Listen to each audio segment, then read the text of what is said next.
পাকিস্তানে আলোচনা ব্যর্থ হওয়ার পরপরই আবারও উত্তপ্ত হয়ে উঠেছে পারস্য উপসাগর। ইরানের পরমাণু কর্মসূচি বন্ধের দাবিতে অনড় যুক্তরাষ্ট্র আজ থেকেই শুরু করছে ইরানি বন্দরগুলোতে কঠোর নৌ অবরোধ। অন্যদিকে তেহরানও দিয়েছে চরম হুঁশিয়ারি।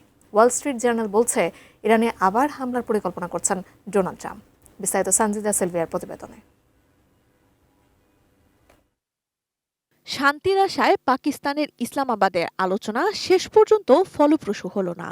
আবারও আগের বৈরী রূপে ফিরেছে ইরান ও যুক্তরাষ্ট্র।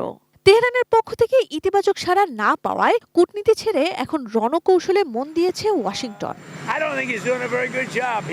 আলোচনা ব্যর্থ হওয়ার কয়েক ঘন্টার মধ্যে মার্কিন প্রেসিডেন্ট ডোনাল্ড ট্রাম্পের কড়া বার্তা, তেহরান আলোচনায় ফিরুক বা না ফিরুক তাতে তার কিছু যায় আসে না। ট্রাম্পের দাবি, ইরান বর্তমানে চরম হতাশ এবং দেশটির সামরিক বাহিনী প্রায় ধ্বংসপ্রাপ্ত।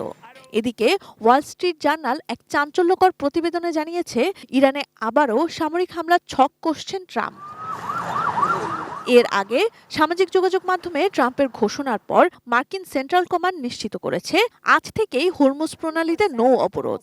ইরানি বন্দরগামী সব জাহাজ আটকে দেওয়ার নির্দেশে বিশ্ববাজারে তেলের দাম এরই মধ্যে ৮% বেড়ে $100 ছাড়িয়ে গেছে, যা অস্থির করে তুলেছে বিশ্ব অর্থনীতিকে। পাল্টা হুঁশিয়ারি দিতে দেরি করেনি তেহরানও।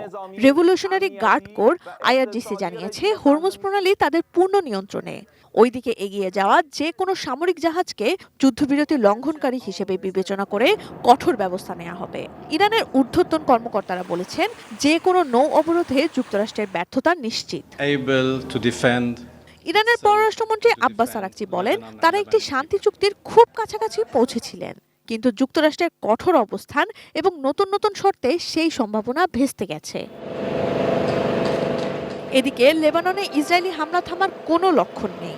1 মাসের বেশি সময় ধরে চলা বিমান হামলায় সেখানে নিহতের সংখ্যা 2000 ছাড়িয়েছে, আহত 6500-এর বেশি। সব মিলিয়ে এক ভয়াবহ অস্থিতিশীলতার মুখে দাঁড়িয়ে পুরো মধ্যপ্রাচ্য। ইসলামাবাদ থেকে আলোচনার শেষ আলোটুকু নিভে যাওয়ার পর এখন সবার নজর হরমুজ প্রণালীর দিকে। যুক্তরাষ্ট্রের অবরোধ আর ইরানের পাল্টা হুমকির মাঝে বিশ্ব কি নতুন কোনো সংঘাতের সাক্ষী হতে যাচ্ছে? Sanjida Sylvia, desk report, ATN news.